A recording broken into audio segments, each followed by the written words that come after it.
Um santo dia a todos. É um prazer estar aqui com vocês hoje para darmos continuidade ao nosso curso de consagração com nossas formações. Eu me chamo Rodrigo Mariano, sou membro consagrado à Fraternidade Discípulos da Mãe de Deus e hoje estou aqui na honra mais uma vez de estar com vocês nessa formação, né? Então, desde já peçamos mais uma vez ao Espírito Santo de Deus, à Virgem Maria, que venha em nosso auxílio, em nosso socorro, para esse dia de formação, para essa formação, para a preparação para a consagração à Santíssima Virgem. Rezemos juntos. Ave Maria, cheia de graça, o Senhor é convosco. Bendita sois vós entre as mulheres, bendito é o fruto do vosso ventre, Jesus. Santa Maria, Mãe de Deus, rogai por nós, pecadores, agora e na hora de nossa morte. Amém. Então, estamos reunidos em nome do Pai, do Filho e do Espírito Santo. Amém. Então, hoje daremos continuidade à formação sobre o credo, né? Sobre os dogmas contidos no nosso credo, especificamente aqueles dogmas voltados para a escatologia, né? Para os fins dos tempos. Falamos em formações passadas sobre morte, sobre ressurreição dos mortos. Hoje trataremos do artigo final do nosso credo, que fala: e a vida do mundo que há de vir, né? A vida do mundo que há de vir, a vida eterna, a nossa vida eterna, o sentido das nossas vidas, né? E só intuito de formação mais uma vez, esse artigo, né? E a vida do mundo que há de vir é o último artigo na escrita do credo niceno, né? Niceno-constantinopolitano, que equivale, né, ao artigo do nosso credo apostólico quando a gente reza na vida eterna. Amém, né? Creio em Deus Pai, Todo-Poderoso, Criador do céu e da terra. Vai prosseguindo até que chega no último artigo, né? E na vida eterna. Amém. Então, nada mais do que justo que essa formação fale sobre a vida eterna, a nossa vida eterna, né? O sentido, o real sentido da nossa vida que um dia será na eternidade. Mas aí eu já jogo uma pergunta. Qual será, né, o nosso destino eterno? Qual será? A nossa vida eterna, nós temos fins últimos, né, que nossa igreja coloca como dogmas esses destinos: o céu, o purgatório e o inferno. Aí a gente já vai ligando esses três destinos à vida eterna ao artigo o artigo do credo ao qual é o título dessa formação. E a vida do mundo que há de vir, a vida eterna. Aí eu lhe falo, né? A igreja nos fala. O nosso destino último, depois que a gente morre, a gente entra na vida eterna, a gente pode ir para o céu, né? Para o purgatório ou para o inferno. Isso é dogma de fé da nossa igreja. Então, reforçando mais uma vez, também foi dito isso em formações passadas, se são dogmas de fé, são verdades absolutas da nossa igreja. Então, primeiro ponto, não podemos duvidar. Por que eu estou frisando isso? É muito comum encontrar gente, tem o céu, mas muitos duvidam realmente que o inferno existe, né? O inferno existe, é dogma. E tem almas no inferno, né? O purgatório também existe, também é dogma de fé. E o céu, óbvio, existe e é dogma de fé. Então é bem importante a gente ressaltar isso. É uma verdade absoluta. Se alguém chegar para você algum dia perguntando: mas o inferno não existe, né? O purgatório não existe, e até incredibilidade dizer que o céu não existe, né? Algumas pessoas, aí você coloca: não, é dogma de fé da nossa igreja, o inferno existe, né? Então creamos, temos que ter substância nesses assuntos. Aí eu queria colocar para vocês, para que vocês entendam, né, duas realidades possíveis que serão abordadas nessa formação. Primeiro, uma realidade que é a mais natural nesse ponto, nessa linha de raciocínio. Qual é, Rodrigo? Né? Em formações passadas falamos sobre morte. Então, o natural, né, da vida nossa humana é que nós morramos, não é isso? E a partir da nossa morte entramos na vida eterna. Nossa alma entra na vida eterna e vai ser julgada, ok? Então isso é o comum, o natural. Contudo, tem a possibilidade, e óbvio, como católicos, acreditamos na vinda gloriosa do nosso Senhor Jesus, né? A gente tem que ter isso com firmeza, né? Não sabemos o dia nem a hora, só o Pai sabe. Mas a vinda gloriosa, nosso Senhor Jesus virá no juízo final e julgará os vivos e os mortos. Ou seja, tem a possibilidade de quando, né, Jesus voltar, nós estejamos vivos. Nós estejamos vivos com esse corpo, matéria ainda aqui na Terra. Né? Então são dois processos, ao qual o destino eterno não será mudado, né? Mas existem duas observações importantes. Primeiro eu vou tratar nessa condição normal e lá no final da formação eu falarei sobre esse outro caso, no caso da vinda gloriosa. Tá bom? Mas vamos lá. Temos os nossos fins últimos, os destinos eternos. Né? E começaremos pelo céu. Se eu perguntar para você, você quer ir para o céu? É claro que você vai responder que sim, né? Que quer ir para o céu. Dificilmente uma pessoa não vai dizer, não quero ir para o céu, não quero estar junto de Deus, não quero estar junto da paz de Deus. Muito difícil você encontrar isso, né? Muito difícil. Por quê? Porque o céu é a beleza, a contemplação de Deus. Né? Se eu estou falando isso, contemplação de Deus, é a beleza de Deus, entendemos logo que, nesse sentido, aqui nós estamos falando de um céu espiritual. A gente trata o céu também como criação, quando a gente olha para o céu, quando vê as estrelas, a lua, o sol. Então ali você tem as galáxias, tem a atmosfera. Mas não estamos falando, né, desse céu, né, que tem uma imagem do sistema solar. Nós não estamos falando desse universo, estamos falando do céu em estado espiritual. Né? Nós estamos tratando, um conjunto dessas informações, falando sobre escatologia, que estuda justamente a doutrina do fim dos tempos do homem. Então, no fim dos tempos, após a nossa morte, na vida eterna, nós estamos falando de uma vida espiritual, a princípio, certo? Estamos falando de uma vida espiritual. Então, o céu que estamos falando é o estado de céu, né? É o céu da eternidade, não é esse céu da nossa atmosfera, né? Então, é um estado espiritual. É um estado espiritual. Importante, primeiramente, frisar isso. Outro ponto extraordinário para que a gente tem que frisar é que o céu é o sentido das nossas vidas. Olha, se a gente caminha aqui na Terra, estamos fazendo um curso de consagração, né? Praticamos a nossa fé, tudo isso tem que ter um sentido. E o sentido é almejar o céu, é almejar contemplar Deus face a face, é almejar a salvação eterna, a vida eterna no céu. Né? Então, o céu, primeiramente, é o sentido das nossas vidas. O Catecismo da Igreja Católica vem colocar: o céu é o fim último e a realização das aspirações mais profundas do homem, o estado de felicidade suprema e definitiva. Então, o céu é o ápice da nossa felicidade. Né? Seria muito triste para nós, né, contemplar a nossa plenitude de felicidade aqui em terra se Deus destina a nós o céu. Né? Deus quer nós junto a Ele.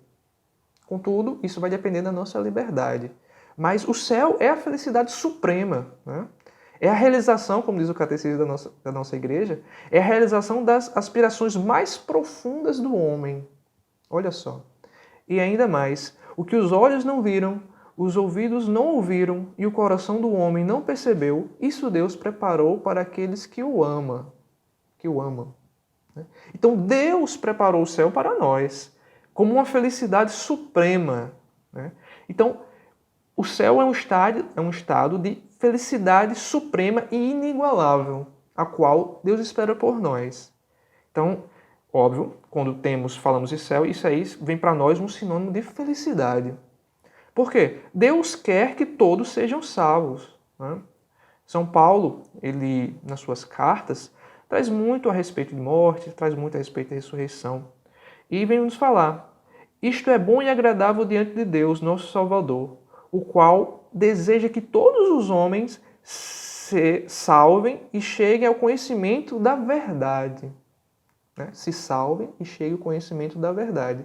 Então, Deus quer que todos estejam com Ele. Né?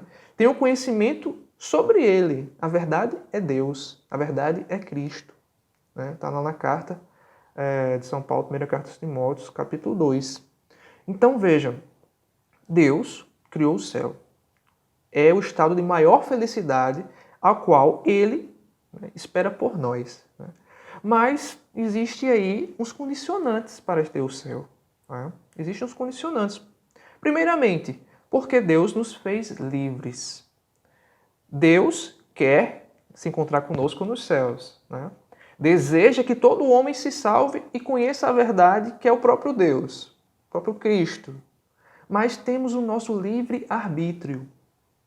Então, os condicionantes para que almejemos e cheguemos ao céu dependem do que eu faço, da minha responsabilidade, da minha liberdade, do meu livre arbítrio. Temos que ter responsabilidade com a nossa vida eterna. Por quê? Nossa vida eterna depende da nossa vida aqui ainda em terra, terrena.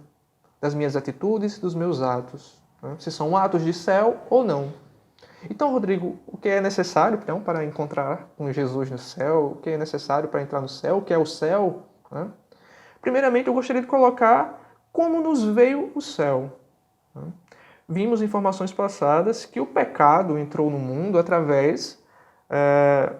a morte entrou no mundo através do pecado, da desobediência do homem.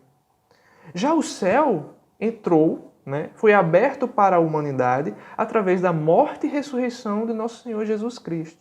Nos diz a Igreja Católica, a nossa Igreja Santa. Por sua morte e ressurreição, Jesus Cristo nos abriu ao céu. Parágrafo 1026 do Catecismo da nossa Igreja. Então vejamos, a morte e ressurreição de nosso Senhor Jesus, o mistério pascal de Cristo, nos trouxe, nos abriu o céu. Antes disso, o homem estava condenado à morte. O homem estava condenado à morte. Então quem irá para lá, Rodrigo? Quem irá para o céu? Novamente o Catecismo da Igreja Católica vem nos dizer: as almas de todos os santos mortos antes da paixão de Cristo e de todos os outros fiéis mortos depois de receber o santo batismo de Cristo, os quais não houve nada a purificar quando morreram, ou ainda se houve ou há algo a purificar, quando depois de sua morte tiveram acabado de fazê-lo, né, de se purificar, antes mesmo da ressurreição em seus corpos e do juízo geral, e isto desde a da ascensão do nosso Senhor e Salvador Jesus Cristo ao céu, estiveram e estão e estarão nos céus. Então vejamos, a paixão e morte do nosso Senhor Jesus Cristo nos trouxe e nos abriu a porta do céu. E quem irá para o céu? Aqueles que estiverem totalmente purificados. E ainda mais, né? Em amizade com o nosso Senhor Jesus Cristo, em amizade com Deus. O que isso significa? Né? Os que morreram na graça e na amizade de Deus. Os que morreram na graça e na amizade de Deus e que estão totalmente purificados, vivem para sempre com Cristo. São para sempre semelhantes a Deus, porque vêm tal como Ele é, face a face. Então, de novo a pergunta: quem irá para o céu, Rodrigo? Aqueles os quais, quando morrerem aqui nessa vida, né, estiverem na graça, na amizade de Deus e não tenham mais nada a purificar, né? Não tenham mais nenhuma pena do pecado a purificar, estejam totalmente puros e santos. Então, após sua morte, já no juízo particular, já tem o céu como a eternidade. Já vão direto para o céu. Isso é o que nos diz a Igreja, certo? E, de fato, Rodrigo, qual é a definição de céu, então, nisso? Lembremos, Cristo veio do céu na encarnação. Né? Cristo se encarnou no seio da Virgem Maria, né? A mãe do Salvador, nossa mãe, mãe de Deus.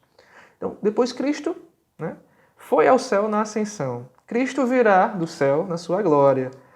A Virgem Maria foi assunta aos céus. Então, óbvio que a gente entende que no céu está Cristo, está Deus, está a Trindade Santa, né? Está a Virgem Maria. No céu está todos os santos, né? Todos os santos que foram canonizados, né? Proclamados santos, reconhecidos santos pela Igreja, mas também todas as almas dos santos, dos justos, a qual morreram nessa condição a qual afirmamos anteriormente. Então, estão todos lá presentes.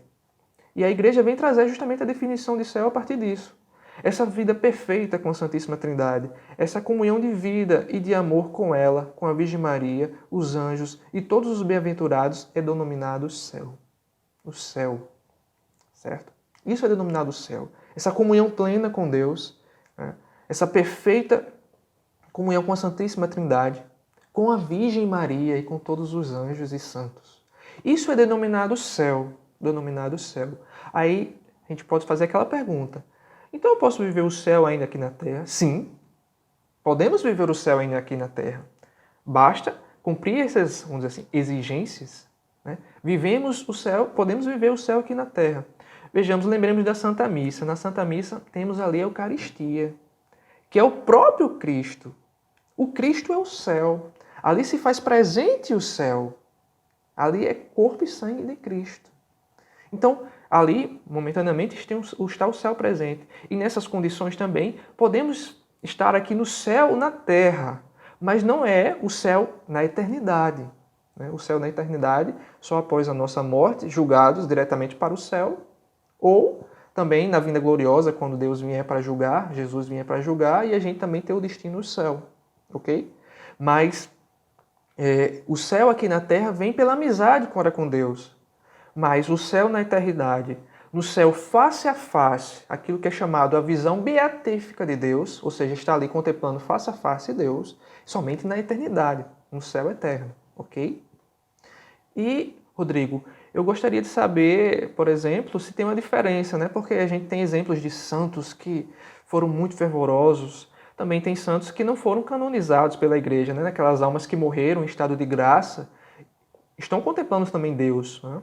Mas a igreja vem trazer um conhecimento interessante, que a gente pode chamar de níveis de céu. O que é isso, Rodrigo? No Evangelho vem dizer: na casa do meu Pai há muitas moradas. Na casa de Deus há muitas moradas. A igreja entende com essa passagem que à medida que os santos, quanto mais santo, quanto mais o grau de santidade, de fervor, né? No céu, na eternidade, é como se existissem várias moradas para esses níveis, né? Existissem vários graus de glorificação, né? Pode também significar que os vários graus de comunicação de luz da glória em proporção com o grau de caridade sobrenatural que cada alma deixa nessa vida, né? Então, o nível, vamos dizer assim, se poderia até dizer, né, essa expressão, um nível de santidade, de uma forma para ficar compreensível. Então, no céu haverá moradas, vamos dizer assim, distintas para esse nível de santidade. Mas é importante ressaltar, todas as almas que estão no céu, com certeza, é dogma de fé, né, estão saciadas por Deus. Não existe uma alma insaciada por Deus, na graça de Deus. Santo Afonso Lingório, doutor da igreja, vem nos dizer: a principal recompensa que Deus faz aos santos é dar-se todo a eles. Todo. Né? Todo é todo. Imagine, né? Um pedacinho de Deus nos satisfaz completamente. Imagine o todo. Então, nos céus, todas as almas serão saciadas na graça. Okay? Aí a gente coloca, então, o resumo do entendimento. Nos céus, somente os totalmente puros. Né? Depois do julgamento particular, aqueles que tiverem amizade na graça e estiverem totalmente purificados irão diretamente para o céu. Tem lá no Evangelho de São Mateus: bem-aventurados os puros de coração, porque eles verão a Deus. Né? Certo. Então, mas se a pessoa morrer, né, em estado de graça, em amizade com Deus, mas ainda não estiver totalmente purificada, né, aí justamente a igreja nos coloca a realidade do purgatório. É justamente para essas almas as quais estavam em amizade com Deus, mas ainda não estavam totalmente purificadas das penas do pecado. Vamos ver o que a igreja nos diz. Os que morreram na graça e na amizade de Deus, mas não estão completamente purificados, embora tenham garantido a salvação eterna, passam após a sua morte por uma purificação, a fim de obter a santidade necessária para entrar na alegria dos céus. Então, as pessoas, as almas que ainda existe alguma pena do pecado, essas irão ser purificadas, né, morrendo mesmo em estado de graça, né, e irão para o purgatório, que é esse estado de purificação da alma. Né. Aí eu ressalto coisas importantes sobre o purgatório que a igreja nos fala, né, esse trecho que eu deixei em negrito. Por outro lado, todo pecado, mesmo venial, acarreta um apego prejudicial às criaturas, que exige a purificação. quer aqui na terra, quer depois da morte, no estado chamado purgatório. Né? Porque a gente pode pensar, não, a alma está em estado de graça, então ela vai diretamente para o céu. Pode ser, mas se ela tiver alguma pena ainda a purificar, ela irá para o purgatório. Rodrigo, e que penas são essas? Né? Que penas são essas? Relembrando, né? Nós temos dois tipos de pecado, o pecado mortal e o pecado venial. O pecado mortal, né, é aquele que nos tira a graça de Deus. Tem uma pena eterna. Né? Essa pena eterna ela é retirada de nós quando nós nos arrependemos e nos confessamos. Okay? Mas existe a pena temporal.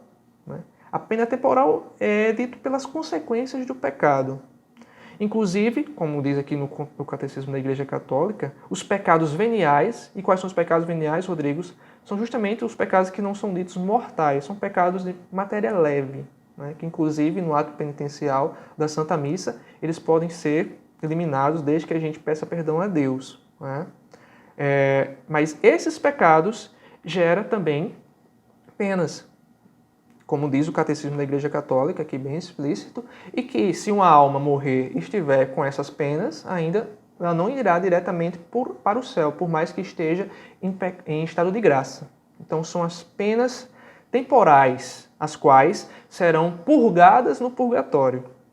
São essas, né? Então, o que é o purgatório? Né? Resumindo, a Igreja denomina o purgatório essa purificação final dos eleitos, que é completamente distinta do castigo dos condenados. Aí a gente pode perguntar, Rodrigo, de onde a Igreja tirou isso? A Igreja não inventa nada, meus irmãos. Né? Esse conhecimento do purgatório está embasado na Sagrada Escritura, no livro de Macabeus, principalmente. Né? O que nos diz o livro de Macabeus em uma passagem específica sobre os mortos, sobre rezar pelos mortos? Né? Nos diz assim no capítulo 12, do segundo Macabeus, no Antigo Testamento. Eis porque ele mandou oferecer esse sacrifício expiatório pelos os que haviam morrido, a fim de que fossem absolvidos de seu pecado. Então, os que morreram, né, eles, por orações nossas, podem ser purificados. Né? Então, a Igreja entende que no estado do purgatório, as almas não podem fazer mais nada por si mesmas. Essa purificação, toda essa purificação que elas passam nesse estado de purgatório, né, que é temporário, elas têm o céu como garantia, mas tem esse tempo para purgar. Então elas não podem mais pecar. Não podem mais pecar ali. Mas, contudo, elas não podem fazer mais nada por si. Né? Então elas dependem das nossas orações, das nossas ofertas de sacrifício, para purgar ainda as penas temporais que ficaram nelas. Né? Então, por isso que a Igreja nos ensina a rezar pelos fiéis defuntos, pelos falecidos, né? Pelas almas do purgatório. Em toda Eucaristia, né, se reza, né, pelas almas, pelos falecidos. Né? Não tem oferta maior que o sacrifício da Santa Missa. Então, mas nós também podemos ofertar sacrifícios pelas almas do purgatório. Existe uma aparição de Nossa Senhora, a qual nós temos muita devoção, nós na fraternidade, né? Nossa Senhora do Carmo. Nossa Senhora do Carmo aparece a São Simão Stock e dá a ele o escapulário e coloca também nesse ensinamento algumas promessas às quais está intimamente ligada às almas do purgatório, que a criatura, né, o homem que usar esse escapulário com fé e devoção e morrer, Nossa Senhora diz que no sábado após a sua morte irá resgatar ela do purgatório, se essa alma lá estiver. Né? E vejamos, Nossa Senhora também está muito ligada ao purgatório, a ponto de aparecer, em uma das aparições dela, Nossa Senhora do Carmelo, né? Carmelo ligado a São Simão Stock, que era carmelita, né? A ponto de colocar um privilégio para as almas as quais tiverem devoção por um instrumento ao qual ela colocou o escapulário, que no escapulário tem a imagem, né, ali do Sagrado Coração de Jesus e a própria Nossa Senhora. Então, aqueles que usarem com devoção, Nossa Senhora dá um privilégio a resgatar aquela alma se aquela alma estiver no purgatório. Então, Nossa Senhora, aquele homem né? Homem que eu falo no sentido do homem criatura, que tiver uma devoção por Nossa Senhora, uma devoção firme, uma devoção verdadeira, com certeza, na hora da morte, será lembrado. Se for para o purgatório também, né? Rodrigo, você falou de purgatório, falou de céu. No céu habitam os santos, no purgatório habita aquelas almas que estavam em estado de graça, mas ainda existiam penas do pecado a serem purificadas, certo? E o inferno, né? E a realidade do inferno. Garanto que chegar para perguntar para qualquer pessoa, você quer ir para o inferno? A pessoa diga, eu quero ir para o inferno, eu quero ir para o inferno. Não vai querer. A gente tem umas alusões sobre o inferno, mas muitas vezes, qual é o pior perigo para nós católicos? Né? Achar que o inferno é simplesmente algo totalmente extremo. Só vai para o inferno quem realmente está naquele pecado extremo, matou, dizimou pessoas, enfim, fez algo totalmente bárbaro. Mas não é bem assim. Não é bem assim o que a igreja nos fala. Por isso que a gente tem a importância de estar aqui nessa formação para a preparação para a consagração. Saber justamente, né, quais são as verdades de fé da nossa igreja, a verdade de fé da nossa igreja, os dogmas, e o que a igreja nos ensina nessa realidade escatológica, porque nela está o sentido da nossa fé, está o sentido da nossa vida. E como os consagrados, mais uma vez reforço, precisamos saber bem disso. E aí, Rodrigo, no inferno? Quem está no inferno? Eu gostaria de primeiro colocar aqui um raciocínio. Não podemos estar unidos a Deus se não fizermos livremente a opção de amá-lo. A gente fala muito que Deus é amor. E a gente fala que ama a Deus muitas vezes. Mas eu coloco aqui esse raciocínio trazido pelo próprio Catecismo da Igreja Católica. Se dizemos que amamos a Deus, primeiramente temos que fazer isso de forma livre. Então, se eu digo que amo a Deus, eu tenho que colocar meu amor a Deus de uma forma livre, não pode ser de uma forma forçada. Pois bem, Rodrigo, eu amo a Deus, certo. Então, eu amo a Deus, você ama a Deus, mas vamos evoluir esse raciocínio. O Catecismo vem dizer, mas não podemos amar a Deus se pecamos gravemente contra Ele, contra o próximo ou contra nós mesmos. Aquele que não ama, permanece na morte. Então, se eu digo que amo a Deus, eu não posso pecar gravemente contra Ele. Isso é o que está dizendo o Catecismo da Igreja Católica, não sou eu. Aí você pode me perguntar, Rodrigo, mas nós somos pecadores. A palavra vem dizer que o justo peca 7 vezes ao dia. E aí? Mas aí a igreja vem nos colocar. Por isso que existe o sacramento da reconciliação, né? A confissão. Aqui, nós, na realidade nossa de pecadores, nós sempre iremos pecar. Mas aí está a minha vontade. Como é que está a minha vontade? Minha vontade está sempre de pecar e não me arrepender. Não estou nem aí para com Deus. Eu peco e esqueço das consequências do pecado, esqueço da ofensa a Deus, né? Eu digo que amo a Deus e vivo pecando gravemente contra Ele. O que é o pecado grave, Rodrigo? É aquele pecado que nos afasta da graça santificante, que é cometido, primeiramente, ali dentro dos 10 mandamentos de matéria grave, que é cometido por mim, na minha ciência, que eu sei que aquilo é um pecado grave e é cometido de uma forma livre. No meu livre-arbítrio, eu sei que aquilo vai ofender a Deus e cometo aquele pecado de matéria grave. Então, isso nos afasta da graça santificante de Deus. Né? E de uma forma livre, E o ensinamento da igreja vem dizer justamente, morrer em pecado mortal, sem ter se arrependido dele e sem acolher o amor misericordioso de Deus, significa ficar separado do Todo-Poderoso para sempre, por nossa própria opção livre. Então vejamos, meus irmãos, então isso é a realidade do inferno. Né? Está na condição de pecado mortal, você morreu na condição de pecado mortal, não acolheu a misericórdia de Deus, não se arrependeu, não buscou reconciliação com Ele e simplesmente por livre e espontânea vontade. E isso nos dá a realidade do inferno. Né? É este estado de autoexclusão definitivo da comunhão com Deus e com os bem-aventurados que se designem com a palavra inferno. Isso é o inferno. Né? Aqui eu só lembrei, mas nesse slide, a realidade do que era o pecado grave. É justamente o pecado grave priva-nos da comunhão com Deus e, consequentemente, nos torna incapazes da vida eterna. Aqui no sentido de vida. A vida é o próprio Deus. A vida está no céu com Ele. Então, se eu estou nesse estado, morro nessa consequência, né, o que nos diz a igreja é que provável destino será o inferno. Por que, Rodrigo, provável destino? Porque a igreja também é muito sábia. Ela não diz, nunca disse, qual é a alma que foi para o inferno. Não devemos julgar, porque Cristo é o único juiz, né? Mas, contudo, a igreja coloca as verdades, designando nessa probabilidade, nessa realidade, é a probabilidade de inferno. Contudo, não sabemos, no último julgamento, no julgamento particular daquela alma, né, até a última consequência, o quanto Deus avalia a consciência daquela pessoa, né? Por isso, não podemos dizer que tal alma está no inferno. Sabemos que Satanás está no inferno.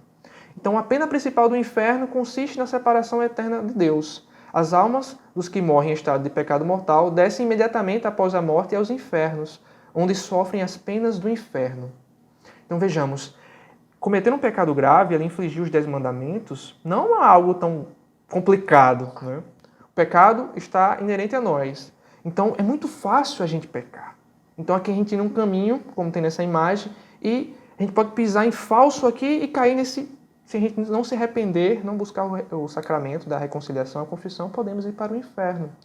E aqui é só um slide contemplando justamente aquele pensamento. A igreja nos ensina sobre o inferno, mas não aponta, não nomeia quem esteja lá, né? Este juízo pertence somente a Deus. E muitos santos vêm nos trazer conhecimentos sobre o inferno, né? Muitos santos tiveram experiências místicas. Eu quero aqui considerar pequenos trechos, né? Santa Faustina teve uma realidade, vou dizer assim, de ser arrebatada ao inferno, vamos dizer assim, de ter ali a visualização do inferno. Eu quero colocar aqui coisas rápidas, mas interessantes, né? Que muitas torturas tem no inferno. Ao mesmo ponto que você tem no céu a glorificação plena de Deus, a felicidade plena, no inferno as almas têm, né, o pior sofrimento, o sofrimento pleno, né? Aí Santa Faustina vem colocar aqui, né, os tormentos, as torturas que teriam no inferno, mas eu frisei aqui, a perda total de Deus, né? Se Deus é a nossa felicidade, com certeza no inferno não seremos felizes, porque estamos totalmente afastados de Deus se estejamos lá. Ela coloca aqui uma terceira tortura, né? É a condição eterna, que ali na condição de inferno não será mudada, né? E a sexta tortura é a companhia de Satanás. Então ali Satanás vai estar perturbando aquela alma no inferno com certeza, porque lá é o lugar dele, né? E São Luís vem colocar justamente essa reflexão que agora, né, a gente deve ter. Se o céu, né, é de livre exclusão, o inferno, eu vou para o inferno, não é Deus que me leva para o inferno, é eu que me excluo da graça santificante de Deus. Então, não é Deus que me leva para o inferno. Isso é o conhecimento da igreja, né? Aí essa igreja nos passa. É nós que, num ato de autoexclusão, não vamos para o céu, vamos para o inferno se tivermos nessa condição, né? Então, muitas vezes, aqui é um trecho do livro Amor, Sabedoria Eterna, de São Luís Maria Grignion de Montfort, que São Luís coloca: e se, em vez de escutá-la quem, Rodrigo? A sabedoria eterna, que é o próprio Cristo, ao invés de escutá-la, tampamos os nossos ouvidos, em vez de procurá-la, fugimos dela. Ou seja, em vez de escutar Deus, nós fugimos dele, em vez de procurá-lo, fugimos dele, né? Ou seja, num ato de liberdade, eu fujo de Deus, eu não amo, como também tem aqui, em vez de honrá-la, de amá-la, desprezamos e ofendemos, né? Então, isso é uma realidade de inferno. É uma realidade de inferno, né? Aí coloca aqui, Rodrigo, e ainda, né, aquela outra realidade final. E se eu estiver vivo ainda na vinda gloriosa, qual será a minha realidade, né? A diferença será que não passaremos mais pelo purgatório, né? A diferença será que não passaremos mais pelo purgatório. Por quê? Nesse estado de purgatório espiritual, se ainda estivermos em vida, não podemos estar numa realidade dessa espiritual. O purgatório será nas consequências aqui em vida. Teremos que purgar todas as penas dos nossos pecados em vida. E, no julgamento final, ou iremos para o céu ou iremos para o inferno. Quem está no céu já está no céu, quem está no inferno continuará no inferno. São realidades eternas. Aí a gente coloca aquela reflexão, né? O que é que eu estou fazendo da minha vida, da minha liberdade, para ter a retribuição do céu? Vejamos, meus irmãos, nosso sentido da nossa vida é o céu. Depois dessa formação sobre realidade de céu, purgatório, inferno, a gente pode fazer aquela reflexão, aquele exame de consciência: estou merecendo o céu? Minhas atitudes são atitudes de céu? Não é? Aí trazemos, para concluir, o exemplo da Virgem Maria. São Luís vem colocar no Tratado da Verdadeira Devoção: no céu Maria impera aos anjos e aos bem-aventurados, como recompensa de sua profunda humildade. Né? Temos que cada vez mais procurar as virtudes da Virgem Maria para almejar o céu. A humildade da Virgem Maria, né, faz com que ela impere nos céus. Né? No céu, Maria impera aos anjos e aos bem-aventurados. Então peçamos à Virgem Maria que venha em nosso auxílio para que nessa realidade escatológica, nessa realidade de céu, purgatório e inferno, nós desejemos sempre o céu e nossas realidades, nossas atitudes, nossa liberdade correspondam, né, a um julgamento final, a um julgamento particular, uma realidade eterna de céu. Né?